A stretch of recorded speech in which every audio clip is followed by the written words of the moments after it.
Well, here are your favorite road running shoes, ranked in a tier list from S tier all the way down to F tier. And if your favorite model doesn't get into S tier, then I am definitely right, and you are wrong. Just kidding. I'll of course be ranking these models based on personal experience, which I hope can help you decide which models to consider or avoid for your next purchase. This is the maxed cushion tier list with only neutral running shoes. If you overpronate, you'll have to stay tuned for our next tier list on the channel. The only rule for this list is that the models have to have a heel stack height of at least 35 millimeters without any type of plate or speedboard. Let's get right into it. The Nimbus 26 from ASICS. First up, we have a classic which has gone through multiple glow-ups through the years. ASICS has taken what was already great in previous versions and made it even better. But as with any product, there are some trade-offs to consider. Let's talk comfort, because that's what the Nimbus 26 from ASICS is all about. This shoe has an incredibly plush feel from heel to toe, thanks to the max cushioning design and the addition of pure gel in the heel. The forefoot and heel stacks are higher than ever, giving you that soft, cloud-like stride. But here's where it gets interesting. The upper has been revamped with a breathable knit material that's more than just comfy, it's durable too. ASICS has expanded the toe box, which is a blessing for those with wider feet or anyone who values a bit more wiggle room up front. The only downside? The tongue is still a bit thin, which might be a concern if you're used to more padding. I've enjoyed shoes with even thinner tongues, so I wasn't craving anything more. Traction and durability is where the Nimbus gets ahead. I have had problems with ASICS in the past. You might have had a similar experience because they used to wear out too fast, but times has changed for ASICS and especially the Nimbus series. The outsole is a mix of AHAR Plus and ASICS grip rubber. However, with increased durability comes a slight increase in weight. At 10.7 ounces, this isn't the lightest shoe on the market, and you might feel that extra heft. But on the other hand, the Nimbus is not designed to be a speedster. Soft, comfortable, and a maxed stack height is usually a recipe for disaster when we talk about stability. And no, the Nimbus doesn't have any additional support to reduce pronation. However, due to a wider sole profile and decent sidewalls, it is not a complete ankle breaker. But if your stride tilts heavily inwards or outwards, consider the Cayano series, or stay tuned for our upcoming tier list where we're going to cover more stable models with extra lateral support. The verdict? The Nimbus 26 is a beast when it comes to comfort and recovery, a top-tier mile beater. It gets a green flag for its fit and durability as well. And so, as a maxed cushioned running shoe, we get our first S-tier model right out the gate. Next up, we have the On Cloudmonster. I have only tried the Cloudmonster 2 in store, so I'll be ranking the original Cloudmonster in this tier list. The name says it all. The On Cloudmonster is a beast when it comes to cushioning. This shoe offers a monstrous amount of foam underfoot, making it one of the most cushioned shoes On has ever produced. But don't let its size fool you. This shoe feels lighter than it looks. It's not for everyone though. If you got wider feet, you might find the toe box a bit too snug. The fit is more tailored for those with narrow to medium width feet, so wide-footed runners might want to look at alternatives like the Saucony Triumph 21 or Nike Infinity RN4 for a roomier feel. Performance-wise, the Cloudmonster brings something new to the table for On. The midsole, while firmer than some other max cushion shoes, offers a responsive ride that's great for longer distances. It's stable when cornering and has excellent grip, even on wet surfaces, making it versatile enough for light trails. Durability is another plus. The outsole's rubber pods are thick enough, and despite some exposed foam, the shoe should last you a good while, though probably not more than 300 miles. The upper is made from sustainable materials, which is a great bonus if you're environmentally conscious. Comfort-wise, it has a very thin upper and tongue, which might annoy some runners. It enables weight reduction, but at what cost? If the Nimbus has a thin tongue, the Cloudmonster's is even thinner, and you can feel the laces through the tongue. So, if you are sensitive about the upper and want extra padding, you might want to look elsewhere. But if you want a very light feel and don't care if the upper has a lot of padding or not, then the Cloudmonster is one hell of a shoe. To sum it up, the Cloudmonster has a lighter and snappier feel than the Nimbus, but the Nimbus is more comfortable with a softer midsole and fit. For me, the Cloudmonster is a great all-rounder, with a high and well-cushioned stack, and yet a fast personality, making it great for everything from long recovery runs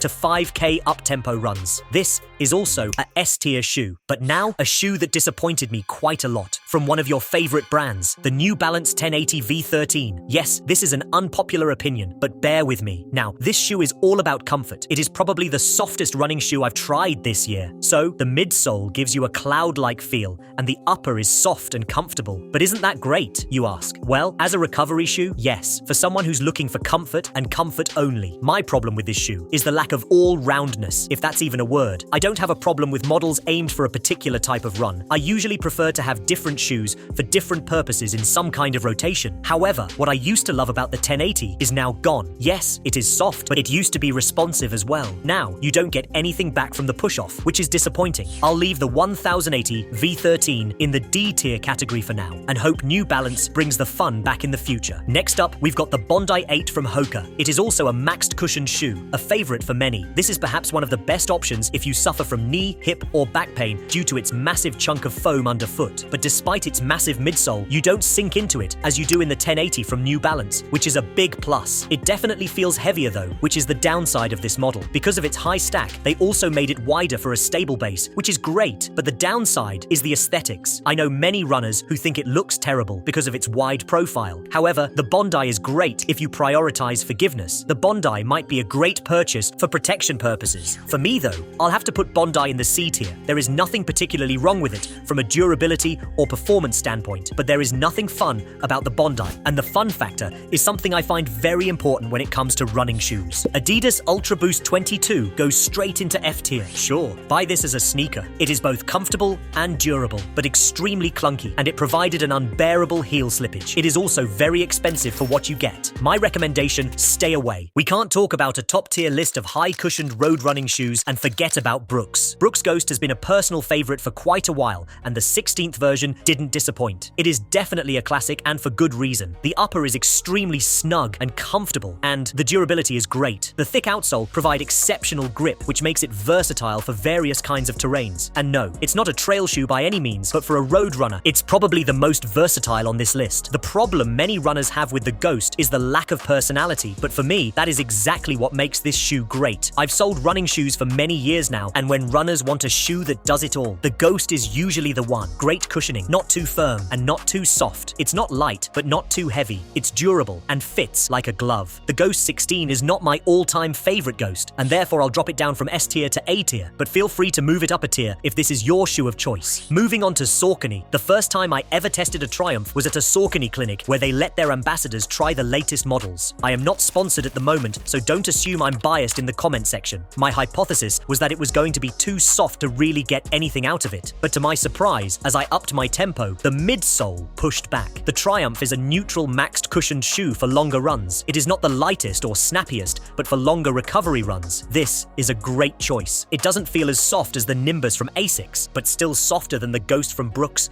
and the Cloudmonster from On. The fit for me was nothing special. I consider the snug fit from the Ghost and Nimbus slightly better than the Triumph, but I still enjoyed it quite a lot, and for that reason, the Saucony Triumph gets a place in B tier. The ASICS Cumulus 26 is all about versatility. It's designed to handle various paces and distances. With enhanced cushioning and stability, it aims to be a true all-rounder. The shoe is lightweight for its category, coming in at just 9.1 ounces, 259 grams, which is 4% lighter than its predecessor. This reduction in weight, although subtle, adds to its appeal for daily training. If you're running in hot conditions, this might not be the best choice, as the dense engineered mesh doesn't allow for much airflow. On the flip side, this could make it a good option for winter running when breathability is less of a concern. The ASICS Gel Cumulus 26 is a solid, versatile daily trainer that offers good cushioning and handles multiple paces well. However, I am not completely sold. As you might guess by now, I want personality. I want feel. The Cumulus doesn't do the job for me. It's just another half-decent attempt to an all-rounder. It is a solid choice though, if you are a beginner and don't know what to get. The Cumulus is a safe option and gets into C tier.